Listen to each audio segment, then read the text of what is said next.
Estudios estadísticos.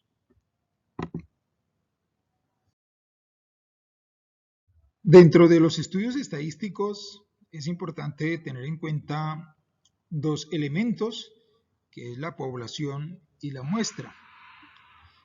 El concepto de población es el conjunto de elementos que cumplen una determinada característica, y la muestra es un subconjunto de la población.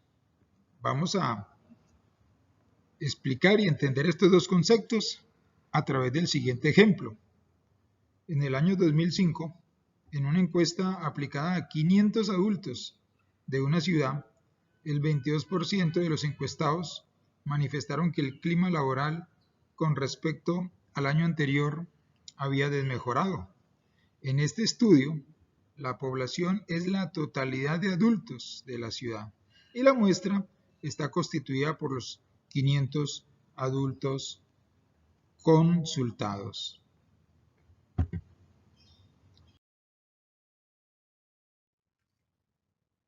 Para realizar un estudio estadístico es necesario seleccionar una muestra, ya que existen muchos motivos que imposibilitan estudiar toda la población. Por ejemplo, si se quiere estimar el porcentaje de votos que obtendrá un partido político en unas elecciones nacionales, resultaría imposible realizar una encuesta sobre la intención de voto de todo un país. Esto supondría además un costo elevadísimo. Si el estudio estadístico consiste en conocer la duración media de las bombillas que fabrica una determinada empresa, no se puede medir la duración de cada bombillo, porque al mantenerlos encendidos todos, se perdería la producción.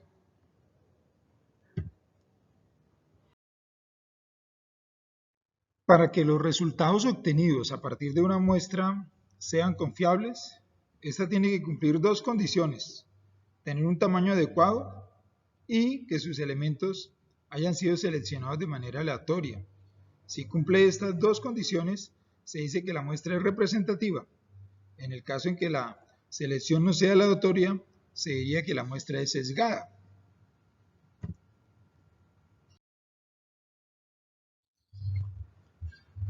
Otro punto importante dentro de los estudios estadísticos es la variable.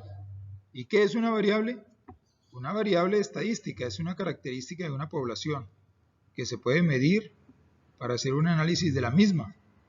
Estas pueden ser cuantitativas o cualitativas. Aquí en la diapositiva tenemos el concepto de lo que es una variable cuantitativa y también una variable cualitativa, que en su caso las variables cuantitativas pueden ser discretas o continuas y las de tipo cualitativo pueden ser nominal o ordinal. Entonces aquí en esta diapositiva podemos encontrar el concepto de variable estadística.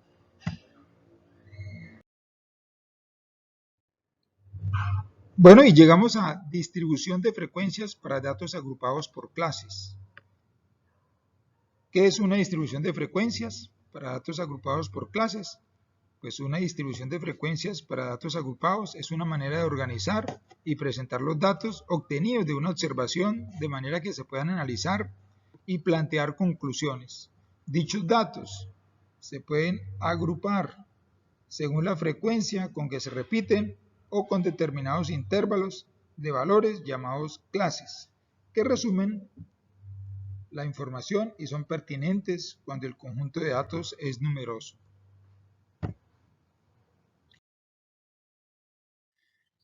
Vamos a hacer entonces un ejemplo donde tenemos una distribución de frecuencias. A continuación entonces mostramos las estaturas de 40 mujeres de una universidad. Aquí tenemos 1,63 y terminamos aquí en 1,62.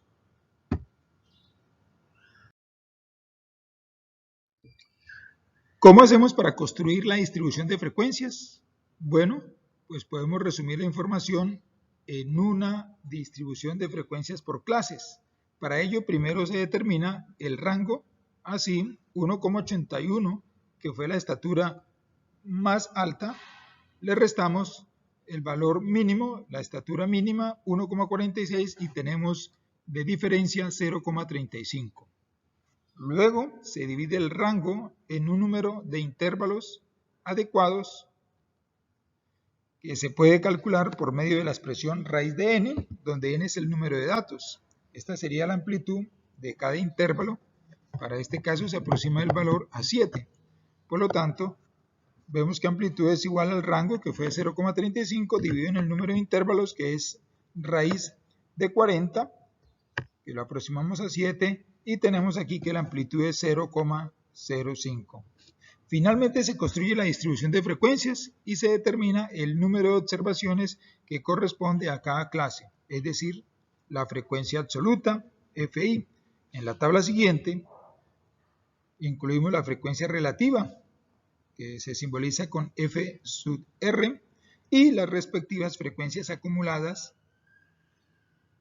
Fi y F mayúscula R en porcentajes. Bueno, aquí tenemos entonces que hubieron dos mujeres que tienen estatura en el intervalo de 1,46 a 1,51. Y nótese bien que 1,46 se toma en este intervalo.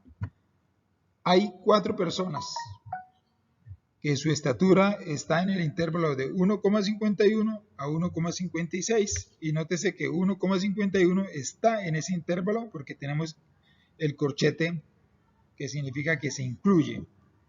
8 mujeres tienen la estatura entre 1,56 y 1,61. 7 mujeres entre 1,61 y 1,66, sin contar 1,66. 6 mujeres están o tienen la estatura en el intervalo 1,66 a 1,71. Luego sacamos el porcentaje, que se hace dividiendo la frecuencia absoluta, en este caso 2, dividimos 2 entre 40, que es el número de datos, y multiplicamos por 100 y obtenemos el porcentaje. Aquí nos da 5%, luego 10%, 20%, hasta el final, y de esa manera obtenemos el porcentaje. Luego tenemos la frecuencia absoluta acumulada, que es ir acumulando las frecuencias absolutas.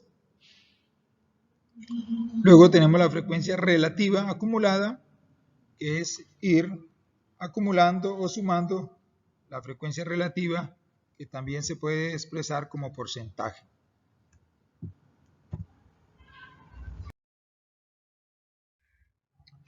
Para terminar, es importante tener en cuenta lo que es un parámetro y lo que es también un estadígrafo.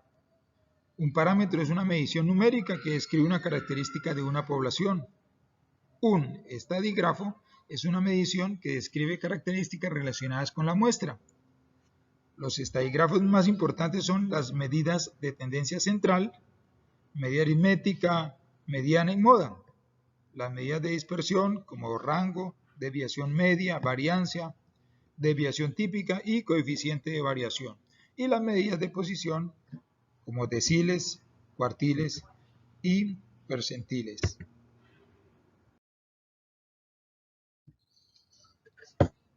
Un ejemplo para terminar: el promedio de las calificaciones obtenidas por todos los estudiantes del grado 11º es un parámetro, y el promedio alcanzado por 10 estudiantes de un décimo es un estadígrafo. Bien, esta teoría y conceptos de estadística nos sirven y nos ayudan para poder continuar con el curso de estadística. Hasta una próxima ocasión.